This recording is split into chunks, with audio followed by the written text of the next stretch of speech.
우리가 지난주까지 해서 감사에서 소망으로라고 하는 제목으로 해가지고 감사의 시작은 뭐라고 말씀드렸었죠?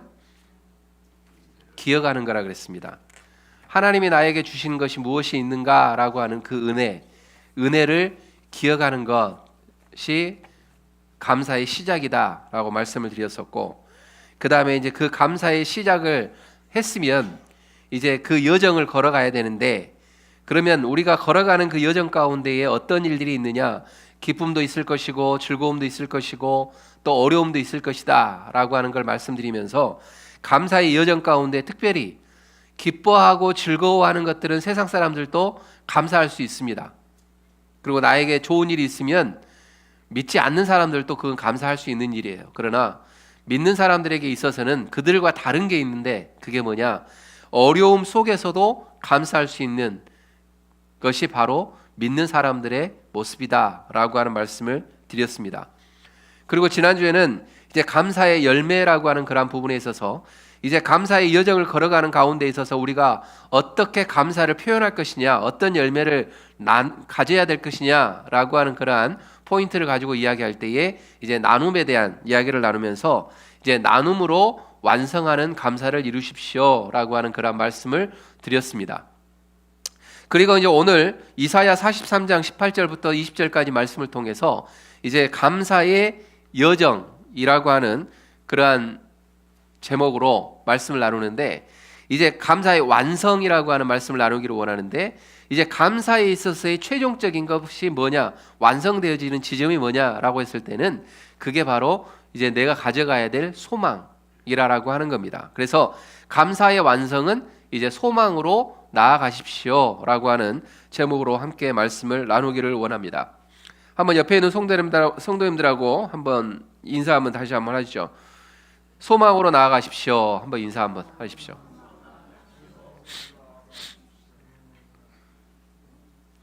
소망이라고 하면 어떤 게 떠오르십니까? 소망. 예, 예수님이 떠오르시다고. 소망. 그러면 세상 사람들이 말하는 소망은요, 그냥 비전이에요. 꿈이에요. 내가 하고 싶은 것, 내가 원하는 것, 이거를 세상 사람들은 소망한다라고 이야기를 합니다. 그러나 믿는 사람들에게 있어서의 소망이라고 하는 건 뭐냐면, 내가 살아가는 그 순간들마다 감사의 조건들이 늘어나게 해주십시오 라고 하는 게 우리들에게 있어서는 소망입니다. 그렇기 때문에 우리는 하나님 앞에 소망으로 나아가십시오라고 하는 그 감사의 완성이라고 하는 건 뭐냐면, 지금도 감사했고 과거에도 감사했지만 앞으로 있을 모든 시간들이 나에게는 지금보다 더 나은 감사의 조건들이 생겨났으면 좋겠습니다 라고 하는 것이 소망으로 나아가는 모습입니다. 그런데 우리는 이 세상 가운데 살아가다 보면 어떻습니까? 이런 소망은 내 마음속에 간직되어져 있는 어떤 교과서적인 이야기고, 우리에게는 어떤 것들이 존재하냐면 불안하고 팍팍하고 힘들고 막막한 그러한 어떤 시대적인 상황 가운데 우리들은 봉착하거나 살아가게 되어져 있습니다. 그래서 그런지 요즘 사람들에게서는요, 감사라고 하는 말이 점점 사라지고 있는 것들이 또한 사실입니다. 감사해야 한다는 것은 압니다. 우리가 잘 알고 있습니다. 그런데 솔직히 감사할 만한 일이 별로 없어 보이는 그러한 현실 속에서 감사합니다라고 하는 그런 말은 마치 우리가 다른 사람들에게, 상대에게 있어서 예의상 하는 말처럼, 예의를 차리는 말처럼 들릴 때가 종종 있다라고 하는 겁니다. 왜냐하면 내 삶 속에서, 내가 살아가는 그 현장 속에서 감사가 없는데 만나는 사람들에게 가서 감사합니다라고 인사하는 것 자체가 어떻게 보면 내 마음을 드러내는 것이 아니라 그냥 예의상, 상대에게 그냥 기쁨을 주고자 하는 예의상 건네는 인사말이기 때문에 그렇습니다. 우리가 살아가는 가운데는 여러 가지 문제점들이 있죠. 경제적으로도 문제가 있고, 건강의 문제들도 있고, 가족의 문제도 있고, 또 자녀들의 문제들도 있습니다. 어느 하나 마음 편하게 우리가 살아갈 수 없는 것이 어떻게 보면 사실입니다. 감사보다는 한숨이 먼저 나오는 그런 시대에 사실은 우리는 살아가고 있다는 거죠. 왜냐하면 뉴스만 열어보면 기쁜 뉴스, 좋은 뉴스보다도 항상 불안한 뉴스들만 우리가 이렇게 접하고 있기 때문에 그렇습니다. 바로 이런 감사가 어려운 시대를 살아가는 우리들에게 오늘 추수감사절을 맞이해서 하나님이 우리들에게 주시는 말씀은 바로 이사야 43장에 있는 그런 말씀입니다. 이스라엘 백성들은 지금 바벨론 포로 상황에 놓여 있는 그런 상황입니다. 그들은 어떤 현실 가운데 있냐면 나라를 잃고 성전이 무너지고 그리고 미래를 예측할 수 없는 그러한 절망 가운데 있는 그러한 상황이 43장에 펼쳐지는 그러한 이야기입니다.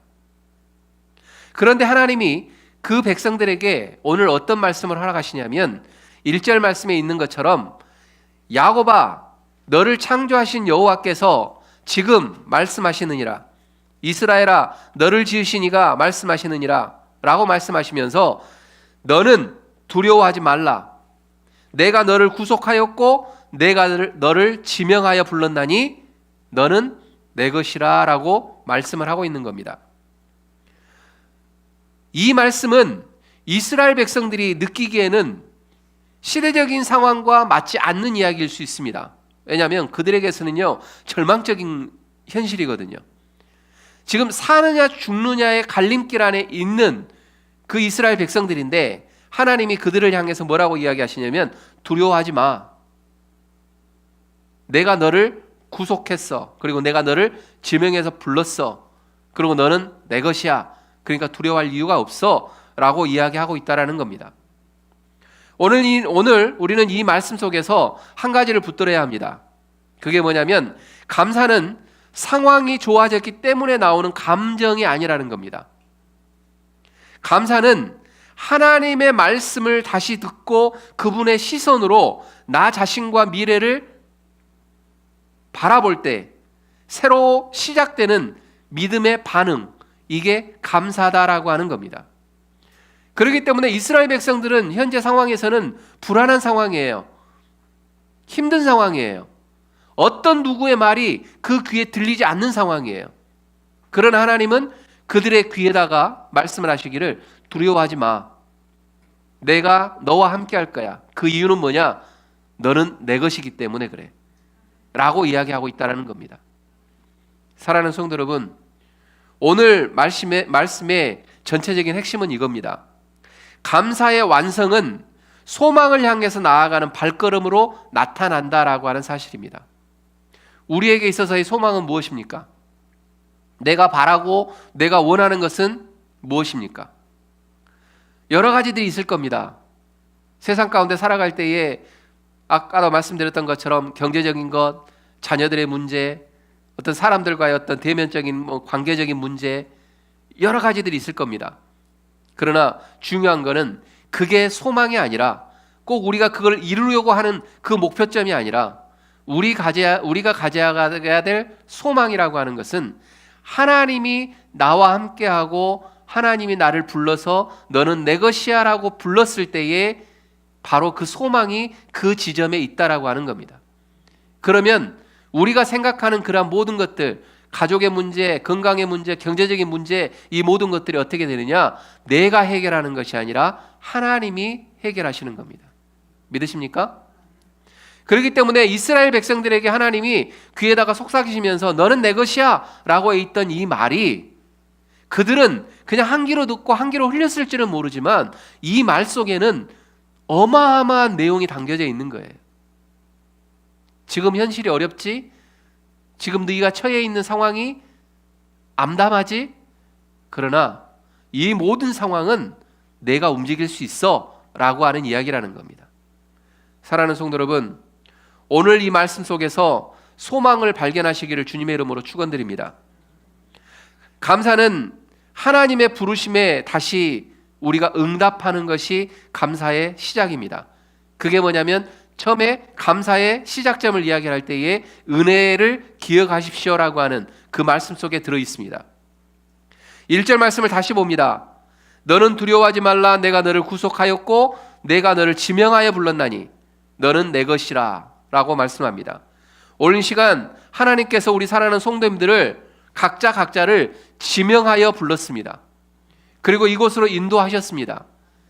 단순하게 이곳에 내가 오고 싶어서 온 것이 아니라, 내가 시간이 남아서 온 것이 아니라, 하나님이 나를 불렀고 나를 지명해서 꼭 집어서 나를 불렀기 때문에 내가 이 자리에 나와 있다라고 하는 사실들을 기억하십시오. 그래서 포로로 끌려간 이스라엘 백성이 자기 자신을 어떻게 보고 있었을까요? 그들은 이렇게 보고 있었을까요? 나는 실패자다. 나는 버림받았다. 이제 우리는 끝났다. 라고 그들은 생각하고 있는 그런 상황 가운데에서, 이런 정석 가운데 있는 이스라엘 백성 가운데 하나님이 나타나셔가지고 그들에게 뭐라고 하냐면, 너는 내 것이라 라고 이야기하는 겁니다. 이게 감사의 시작점입니다. 그렇기 때문에 감사는 내 상황에서 시작하는 게 아닙니다.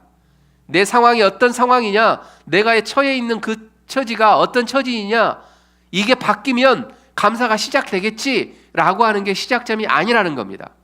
그러면 감사의 시작점은 어디입니까?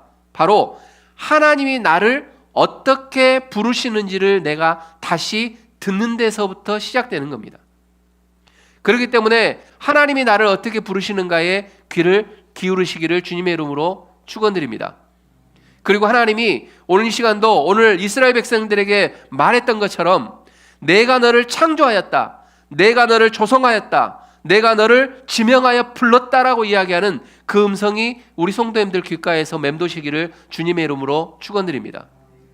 그럴 때에 감사의 시작점이 시작되는 겁니다. 사랑하는 성도 여러분, 하나님이 이렇게 말씀하신다는 것을 기억하십시오. 너는 한 번 쓰고 버리는 존재가 아니야. 나는 너를 불렀고 너는 내 것이기 때문에 나는 영원히 너를 사용할 것이야 라고 주님은 말씀을 한다는 거죠. 우연히 태어난 사람도 아니고 실수로 만들어진 인생도 아니고, 나는 너를 알고 있다. 그리고 부르고 있고 내가 너를 책임지겠다 라고 하는 말씀이 바로 오늘 이스라엘 백성들에게 말씀하시는 그 말씀의 주요 요지라는 사실입니다. 성도님들의 각자 삶을 돌아보면 뭐 실패도 있었을 것이고 후회도 있었을 것이고 상처도 있었을 겁니다. 그리고 이런 생각도 뭐 젊으셨을 때는 있었을 겁니다.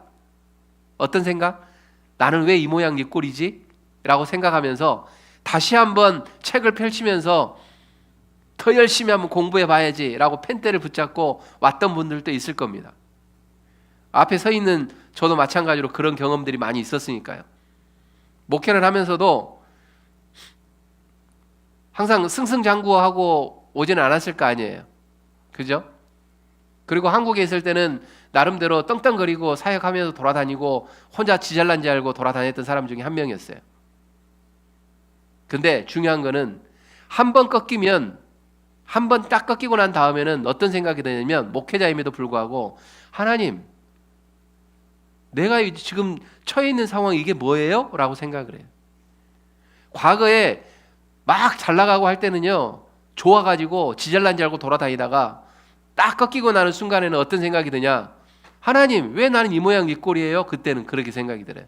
다시 말하면 하나님 앞에 감사했던 그 순간순간들이 내 상황이 변함으로 인해서 어떤 생각이 들어가냐면,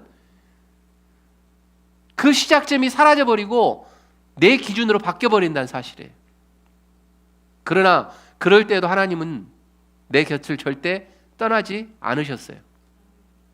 그냥 내 속에서, 내 마음 속에서 하나님이 그냥 멀리 있다라고 생각한 거지, 하나님은 내 곁을 떠나지 않으셨어요. 그리고 하나님은 계속해서 저희 교회에다가 속삭입니다. 두려워하지 마. 너는 내 것이야 라고 이야기하는데, 내 현실에 갇혀가지고 그게 안 들리는 거예요. 내 귀에서는 들리지 않아요. 답답한 사람은 누구였을 것 같아요?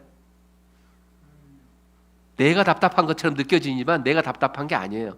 실제로는 하나님이 답답하신 거예요. 왜? 계속해서 우리가 힘들고 지쳐가지고 있을 때 귓가에다가 하나님은 계속 이야기하는 거예요. 너는 내 것이야. 두려워하지 마. 모든 과정들은 내가 만들어가 라고 이야기하는데, 우리는 우리의 삶 가운데, 우리의 현실 가운데 지쳐가지고 안 들려요. 그러면서 본인이 답답해하고 있는 거예요. 하나님 답답해 죽겠어요. 근데 옆에 있는 하나님은 뭐라고 하시겠어요? 야 이놈아, 내가 더 답답하다 이놈아. 왜 안 듣니? 내가 지금도 이야기하고 있고 과거에도 이야기했고 과거에 너와 함께했던 하나님이 지금도 너와 함께하고 있는데 왜 안 듣니? 라고 지금도 하고 있는데 우리는 현실적인 그 상황에 묶여가지고 안 듣고 있다는 사실이에요. 사랑하는 성도 여러분, 하나님은 지금도 우리 귓가에다가 속삭이십니다. 뭐라고요? 너는 내 것이라. 그렇기 때문에 우리는 귀를 열어야 합니다. 하나님의 음성을 들으려고 우리는 노력해야 합니다. 그냥 우리의 머릿속에서 우리 현실의 답답함을 가지고 하나님 앞에는 나오지만 그냥 내가 원하는 것만 하나님 앞에 계속해서 늘어놓고 하나님은 나에게 하시는 그 말씀을 듣지 않는 것은 정말 어리석은 겁니다. 그렇기 때문에 하나님은 이렇게 말합니다. 내 인생의 과거는 어떨지 몰라도 우리를 부르신 하나님의 선언은 절대 변하지 않는다. 그래서 나는 계속해서 너를 찾겠다라고 말씀하시는 겁니다. 그렇기 때문에 감사란 지금 상황이 괜찮네, 한번 감사해 볼까? 이런 마음이 아닙니다.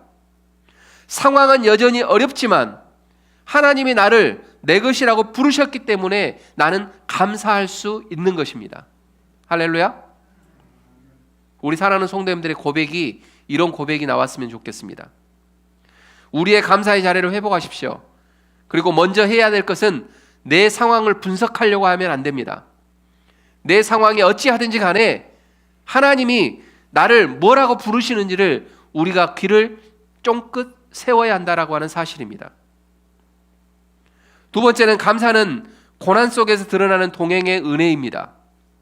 2절 말씀을 한번 볼까요? 다 함께 한번 2절 말씀 보겠습니다. 43장 2절 말씀. 내가 물 가운데로 지날 때에 내가 너와 함께 할 것이라.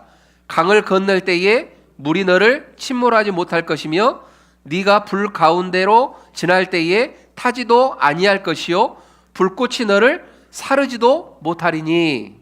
아멘. 여기에서 분명한 사실이 있는데 그게 뭐냐면 하나님이 말씀하실 때에 뭐라고 이야기하세요? 내가 물을 없애줄게, 내가 불을 꺼줄게 라고 하나님은 말씀하지 않으셨습니다. 물 가운데 있을 때, 우리가 물에 빠졌을 때 하나님이 함께 하신다고 했고 그거를 지나갈 수 있는 힘을 주신다 그랬지 그 물을 사라지게 한다라고 하지 않았습니다. 그리고 불을 꺼준다라고 하지 않았습니다. 우리 안에 어려움이 있을 때, 우리 안에 지침이 있을 때 하나님이 그 과정들을 지나갈 수 있는 힘을 주신다고 이야기를 했지 그거를 꺼줘서 평안하게 지나가게끔 하신다고 하지 않았습니다. 그러나 우리는 어떤 마음을 가지고 있습니까? 이 물이 사라지고 이 불이 꺼지기를 바라고 있습니다. 이게 우리의 마음입니다.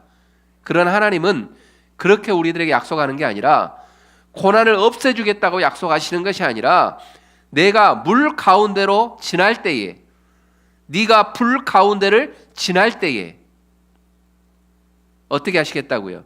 내가 너와 함께 할 것이다. 즉 물과 불, 고난과 시련을 통과하기는 하시겠지만 혼자 두지 않겠다라고 하는 하나님의 선언입니다. 그렇기 때문에 감사는 현실이 갑자기 좋아져서 생기는 것은 결코 아닙니다. 그 현실 속에서 하나님이 나와 함께 하신다는 확신에서 나오는 것임을 기억하십시오.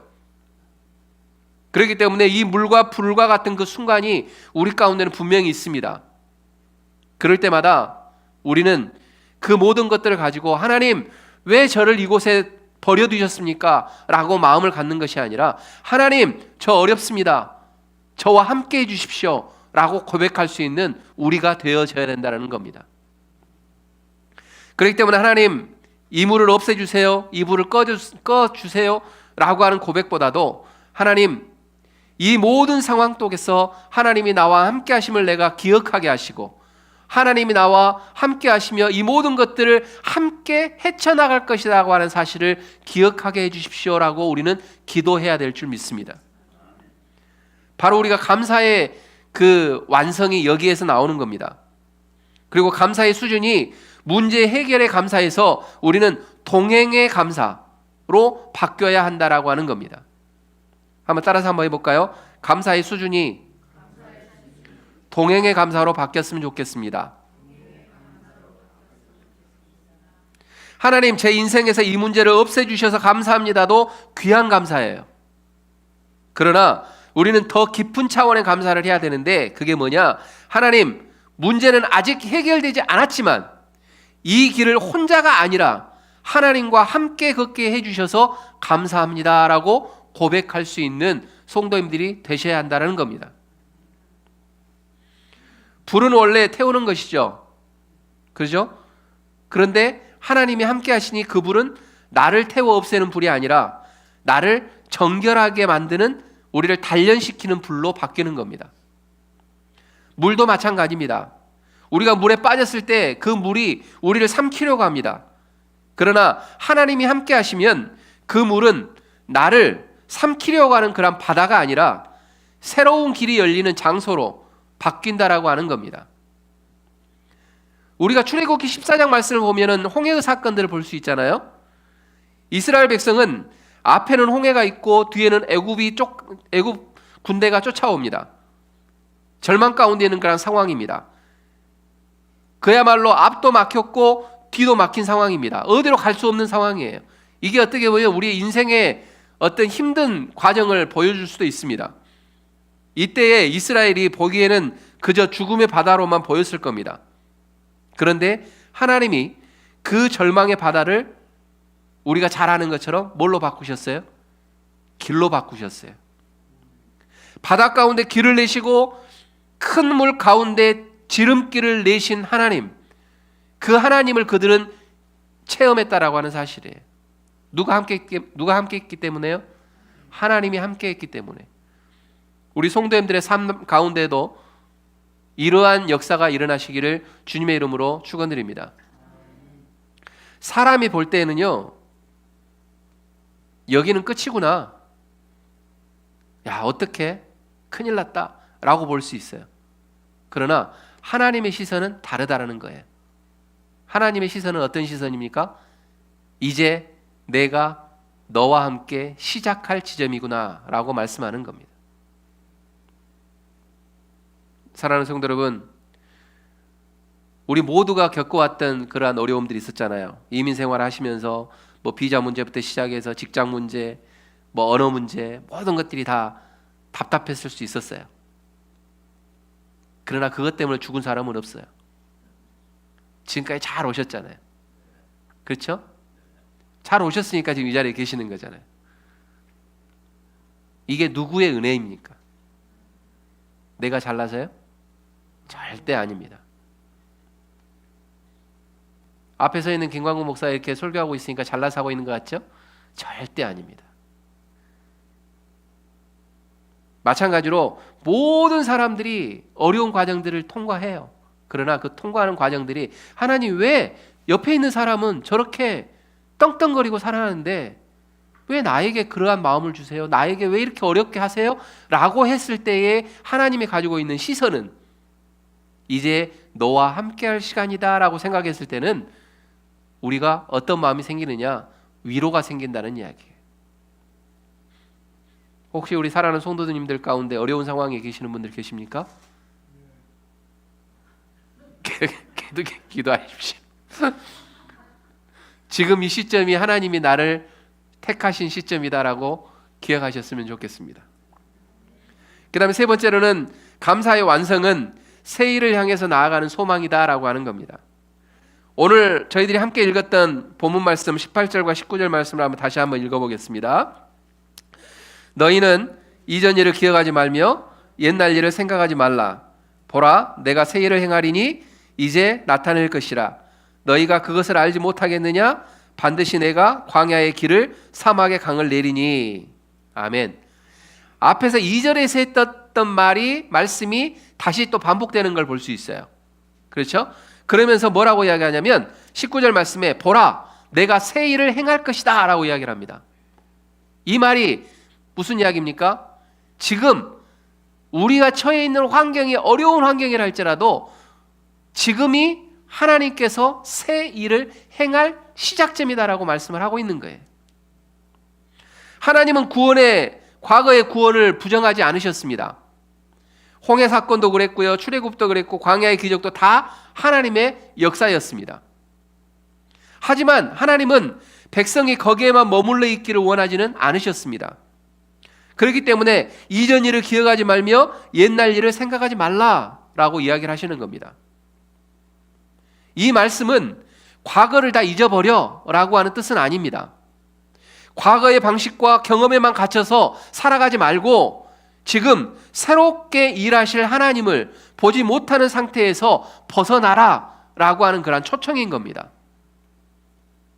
그렇기 때문에 여기에서 감사의 완성이 나오는 건데, 그거는 뭐냐? 감사의 완성은 하나님이 주셨던 과거의 은혜를 기억하면서도 거기에 머물러 있지 않고 앞으로 행하실 새 일을 믿고 기대하면서 소망으로 한 걸음 더 내딛는 삶을 살아가라 라고 하나님이 우리들에게 말씀을 하고 있는 겁니다. 우리는 종종 이런 신앙 상태에 빠질 수 있어요. 예전에는 은혜가 많았는데, 그러니까 예전에 우리 클립턴 한 10몇 교를 생각하면서 그렇게 생각할 수 있어요. 참 예전에는 예배도 뜨거웠고 찬양도 뜨거웠고 우리 성가대도 다 있어가지고 정말 재밌었는데, 그래서 우리는 예전에는 이라고 하는 단어를 써요. 요즘 젊은 아이들이 우리 어른들을 이야기하면서 하는 단어가 있죠. 라떼. 라떼. 커피 라떼가 아니라 라떼. 그때는 이렇게 하면서 어른들이 이야기하면 우리 젊은 아이들이 아이고 또 라떼 아저씨 나왔다 이야기해요. 우리 때는 이 말이에요. 라떼가. 우리 때는. 그러니까 젊은 아이들을 보면서 야 우리 때는 그렇게 안 했어 이렇게 지적한다라는 거예요. 그래서 라떼라고 하는 거예요. 마찬가지예요. 우리 신앙도 마찬가지예요. 예전에는 은혜로웠는데, 예전에는 교회가 참 뜨거웠는데, 예전에는 참 눈물로 예배를 드렸었는데, 이렇게 생각할 수 있다는 거예요. 근데 그게 중요하지 않다는 이야기가 아닙니다. 그거를 기억하되 뭐가 있느냐? 과거의 은혜를 기억하는 것 귀합니다. 그러나 그 기억 때문에 현재에 실망하고 미래에 기대해야 될 것들을 접어버리면 안 된다라고 하는 사실이에요. 그건 더 이상 감사가 아니라 영적 향수에 불과하다라고 하는 겁니다. 사랑하는 성도 여러분, 영적 향수에 젖어 있지 마십시오. 지금 오늘 예배하는 이 순간이 내가 하나님을 만나는 순간입니다. 과거에 내가 겪었던 그 향수가 하나님을 만났던 시간들이었을 수도 있지만 지금 오늘 이 순간이 가장 중요한 하나님을 만나는 순간이다라고 하는 것을 기억하십시오. 그렇기 때문에 오늘 하나님께서는 우리들에게 뭐라고 이야기하시냐? 보라, 내가 새 일을 행할 것이다 라고 말씀을 한다는 거죠. 그래서 여기에서 말하는 새 일이라고 하는 건요, 돈이 갑자기 많이 생기거나 뭐 병이 즉시 나아버리거나 아니면 상황이 한 번에 뒤집히는 그러한 것들을 이야기하는 게 아닙니다.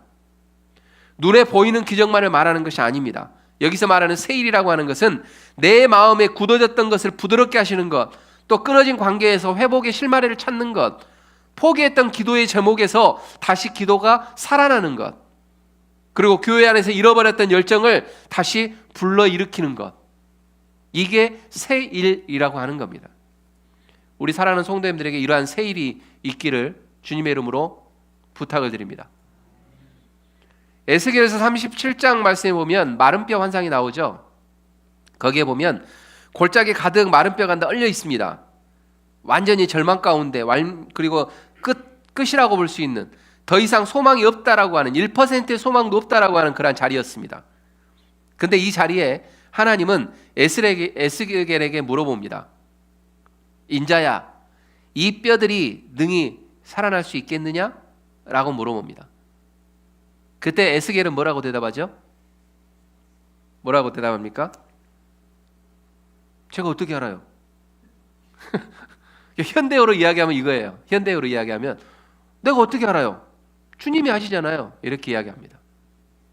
그때 하나님의 영이 마른 뼈에 임하자 어떤 사건들이 벌어집니까?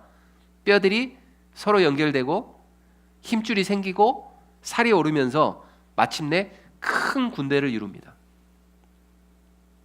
이 장면은 어떤 것을 이야기하고 있는 겁니까? 에스겔에게 물어보니까 내가 어떻게 알아요? 똑같아요. 하나님이 우리들에게 물어봐요.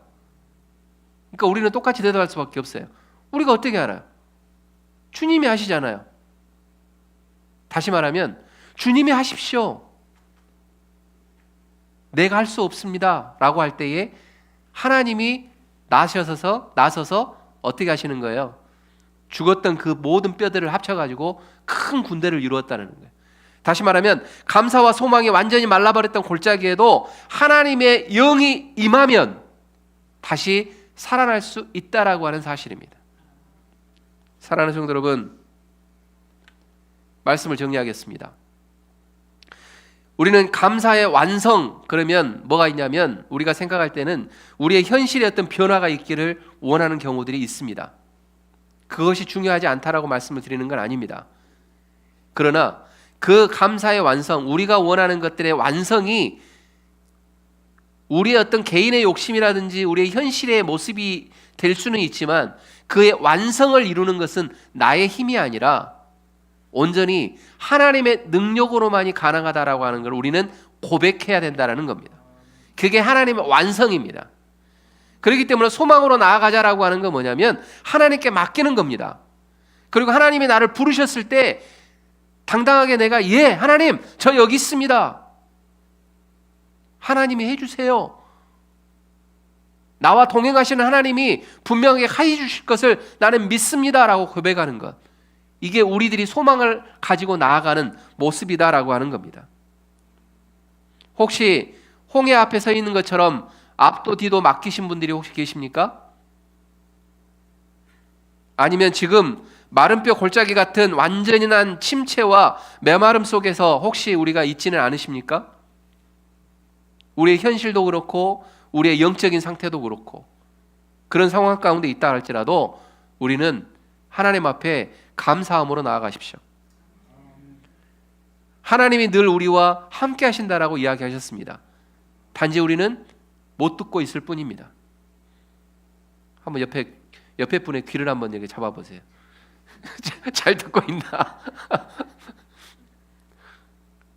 지금도 오늘 예배 순간순간에도 하나님이 우리들에게 계속 속삭이세요. 뭐라고요? 너는 내 것이라. 이게 얼마나 귀한 말인지 아세요? 너는 내 것이라. 이게 정말 귀한 말이에요. 그냥 성경에서 자주 등장하니까 그냥 아무것도 아닌 말인 것처럼 들려지는데 이건요, 귀를 여시기를 주님의 이름으로 축원드립니다. 지금도 하나님이 뭐라고 하고 계신다고요? 그러면 이제 오늘 43장 말씀을 한번 종합 한번 해볼까요? 딱 두 문장으로 이야기합니다. 따라서 해볼게요. 너는 내 것이라. 내가 너를 통하여 새 일을 행할 것이다. 이게 하나님의 명령입니다. 이 말씀을 붙잡고 세상 가운데 주눅들지 말고 당당하게 우리 성도님들 살아가시는 우리 모든 성도님들 되시기를 주님의 이름으로 축원드립니다. 기도하겠습니다.